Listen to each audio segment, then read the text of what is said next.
মাত্র 250 টাকায় ঘুরে আসুন পাহাড় ঝিরে পথ ট্রেকিং ছাড়াই ঝর্ণা থেকে। চট্টগ্রামের সীতাকুণ্ড মিরেশ্বরে অনেকগুলো ঝর্ণা রয়েছে, তার মধ্যে আপনি সবচেয়ে সহজে সিএনজি অথবা অটো করে চলে আসতে পারবেন এই ঝর্ণার খুবই কাছে। ভিডিওটি স্কিপ না করে সম্পূর্ণ ভিডিও দেখলে আপনি নিজে একাই চলে আসতে পারবেন। আমি এবং আমার দল বিপজ্জনক পরিস্থিতিতে সহায়তা পেয়ে থাকি। কোনো ঝুঁকিপূর্ণ জায়গায় ভ্রমণ অথবা ক্যাম্পিং করার পূর্বে পেশাদারদের পরামর্শ অবশ্যই নেবেন। ঝর্ণা দেখতে হলে ঘন্টার পর ঘন্টা হাঁটা, পাথর ডিঙানো, পাহাড় পাড়ি দেওয়া, কিন্তু আজকের ট্যুর একটু আলাদা। গাড়ি থেকে নেমে মাত্র কয়েক মিনিটের মধ্যে আপনি পানিতে গা ভাসাতে পারবেন। ঝর্ণার সাথে সমুদ্র দেখার সুযোগও মিস করা যাবে না এই টিপে আপনাদের। প্রথমে চলে আসি সীতাকুণ্ড অবস্থিত ছোট দারোগারহাট। ঢাকা থেকে চট্টগ্রামগামী যে কোনো বাসে করে ছোট দারোগারহাট চলে আসতে পারবেন। গাড়ির মান অনুসারে 600 থেকে 700 টাকা নন এসি বাস, অথবা চট্টগ্রাম একখান মোড় থেকে পেয়ে যাবেন ছোট বড় সীতাকুণ্ডগামী যে কোনো বাসে করে 50 থেকে 60 টাকা ভাড়ায় চলে আসতে পারবেন। গাড়ি থেকে নেমেই রাস্তা পার হয়ে পেয়ে গেছি সিএনজি এবং অটো। 100 টাকায় সিএনজি করে যাত্রা শুরু হয় ঝর্ণার উদ্দেশ্যে। গ্রামীণ মনোরম দৃশ্য দেখতে দেখতে 15 মিনিটে চলে আসি আমাদের গন্তব্যে। দুপুরে খাবারের জন্য ছিল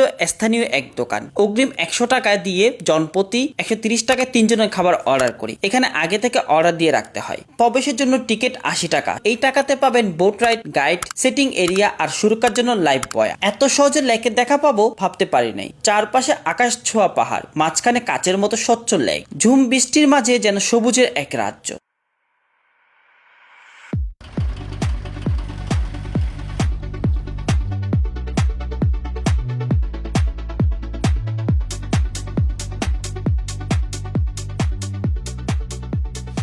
হ্যালো গাইস, এই হলো সেই সহস্রধারা 2 ঝর্ণা।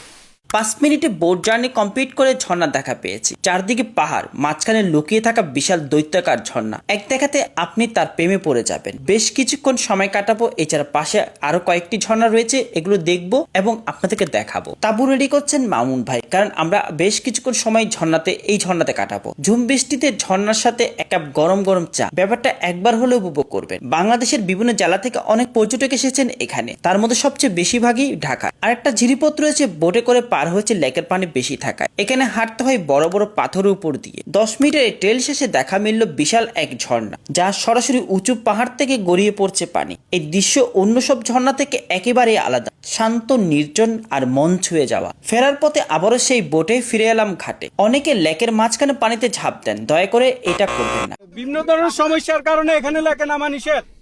কারণ এই লেক কিন্তু পাহাড়ি বাঁধ দিয়ে তৈরি। পানির গভীরতা সব জায়গায় এক নয়, আর লেকের নিচে থাকতে পারে গাছের গুড়ি কিংবা পাথর, যা মারাত্মক দুর্ঘটনা ঘটাতে পারে। দুপুরের খাবারটা ছিল জাস্ট অসাধারণ। ঝাল পছন্দ করেন তাহলে লাল মরিচ করা আলু ভর্তা আর বাটা মশলার রান্না করা মুরগি আপনাকে মুগ্ধ করবে এর স্বাদ। ফেরার সময় একইভাবে 100 টাকায় অটো করে চলে এলাম দারোগারহাট। এখান থেকে চাইলে আপনি গুলিয়াখালী, আকিরপুর ভ্রমণে যেতে পারেন। কিভাবে যাবেন সেই সম্পর্কে আলাদা একটা ভিডিও রয়েছে। ঝর্ণার আশেপাশে থাকার জন্য হোটেল অথবা কোনো রিসোর্টের ব্যবস্থা নেই। অধিকাংশ দর্শনার্থী ডে ট্যুরে গিয়ে আবার ফিরে আসে। আজ এ পর্যন্ত, আবার দেখা হচ্ছে অন্য কোনো ভিডিওতে।